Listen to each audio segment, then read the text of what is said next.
आज इस वक्त हम लोग मुंबई में हमारे आउटर के आमदार दादा भुसे साहब जो नासिक ज़िले के पालक मंत्री और महाराष्ट्र सरकार में कैबिनेट मिनिस्टर हैं, उनके बंगले के पास खड़े हुए हैं। मैं इस बात की वजाहत कर देना चाहता हूँ कि अभी जो सरमाई इजलास नागपुर में हुआ था, उस इजलास के अंदर टेक्सटाइल मिनिस्टर चंद्रकांत दादा पाटिल ने पावरलूम स्टडी ग्रुप तश्कील दिया था और उसकी पहली ऑफिशियल मीटिंग इस वक्त बम्बई मंत्रालय में थी। मालेगांव में ऑफिशियल मीटिंग को लेकर के एक रूमर चलाया जा रहा है और बोगस बात कही जा रही है कि मालेगांव के अंदर ऑफिशियल मीटिंग है, जबकि ऐसी कोई ऑफिशियल मीटिंग नहीं है। मालेगांव में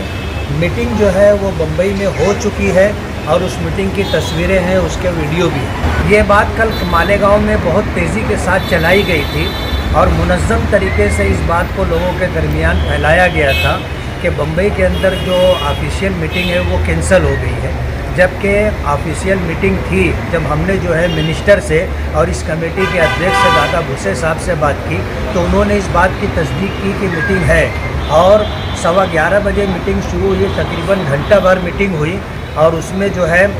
जो स्टडी ग्रुप के मेंबरान थे उनके अलावा मालेगांव से यूसुफ इलियास साहब, साजिद अंसारी, शब्बीर डेगवाला और इसी तरह जो है राजू भिक्कू और मालेगांव से एडवोकेट मोमिन मुजीब और हमारे और भी अहबाब उसमें शरीक थे। उस मीटिंग के अंदर अभी फैसला नहीं हुआ है, फैसला तो सरकार करेगी। तजावीज़ मांगी गई थी, उस सिलसिले के अंदर जो है पावर के ऊपर सब्सिडी मिले और अलग अलग 4 तरीके के जो टैक्सेस पावर बिल में लग करके आते हैं वो टैक्स से ख़त्म करके साफ़ी जो है एक अमाउंट तय किया जाए पर यूनिट और उसमें सरकार सब्सिडी दे और फिर वही इस मंजूर हो और उसको लागू किया जाए। दूसरी बात ये थी कि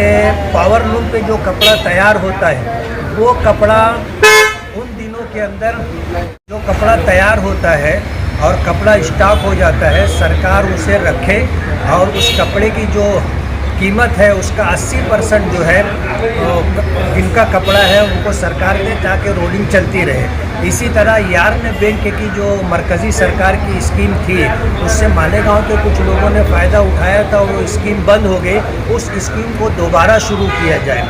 और सबसे अहम बात उसमें ये है कि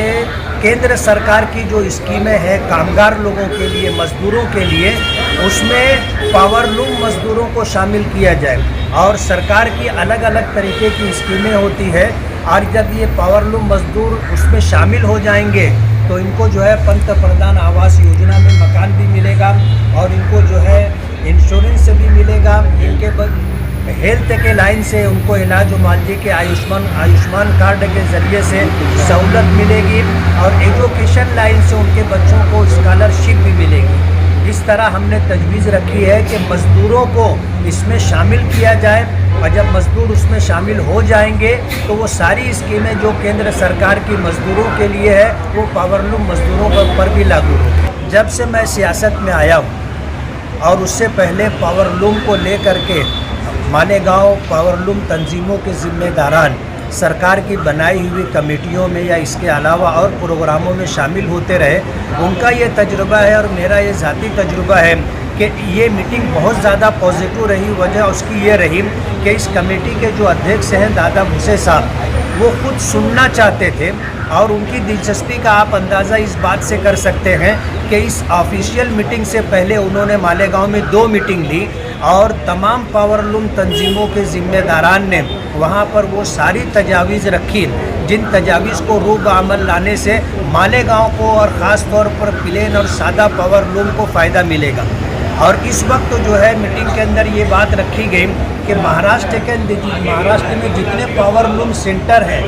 हर पावरलूम सेंटर के अपने अलग अलग मसाइल हैं, इसलिए जहाँ जिस चीज़ की ज़रूरत है उस सेंटर पर उसकी सहूलतें फराहम की जाए।